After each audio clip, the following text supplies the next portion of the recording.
What the fourth industrial revolution will lead to is a fusion of our physical, our digital, and our biological identities. Can you imagine that in 10 years when we are sitting here, we have an implant in our brains? You all will have implants.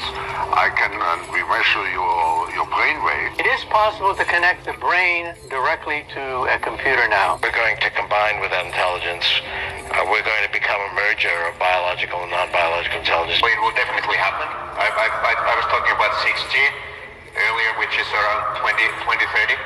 I would say that by then, definitely the smartphone as we know it today will not anymore be the usual kind of the most common interface. Wow. Many of these things will be built directly into our bodies. Everything I've spent my whole life studying, just download in your brain in a second. Yeah, if you would do that electronically, where you're not juicing yourself up with amphetamines, but instead you're enhancing all the capabilities of your entire neural network. Yeah. Crazy. Bro, we're gonna be robots. We're gonna be cyber people. I personally know dozens of people that would implant into their body technology.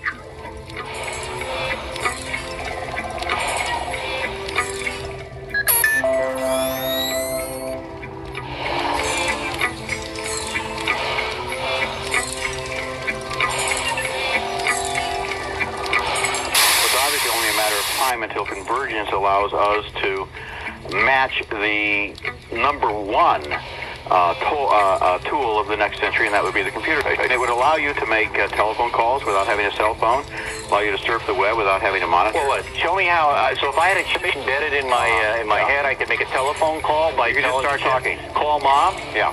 And mom would be, and I could talk to her. her. Say, hello, mom. And I wouldn't have a phone or anything. No.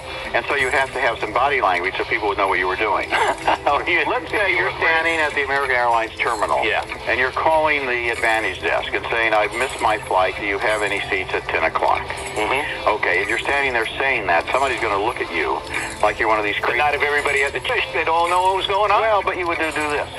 Right. You go there to the little phone. This means I'm not just talking to myself, I'm talking on the phone. And then if you're reading the web on the inside of your eyeballs, yeah, it would look rude to people. It would look like I'm staring straight through you. But I'm not staring straight through you. I'm looking at the Fox News web page, right? Mm-hmm. So how do I want people to know that? I would just go like this. You know, so because movie whole sign language thing of what we're doing. This sounds so unbelievable. If I'm downloading information... Okay. I really am. I'm fine. Honestly, I swear I'm fine. There. We can let that breathe for 10 minutes. All looking good. I'll come back and I'll dress them. Do you see? These are interaction nodes. If I use this finger, I can open all the doors at work, no ID. And if I just scan this in the shop, I can pay for anything up to £1,000. And look, Dad, Mom, I've just taken your photo.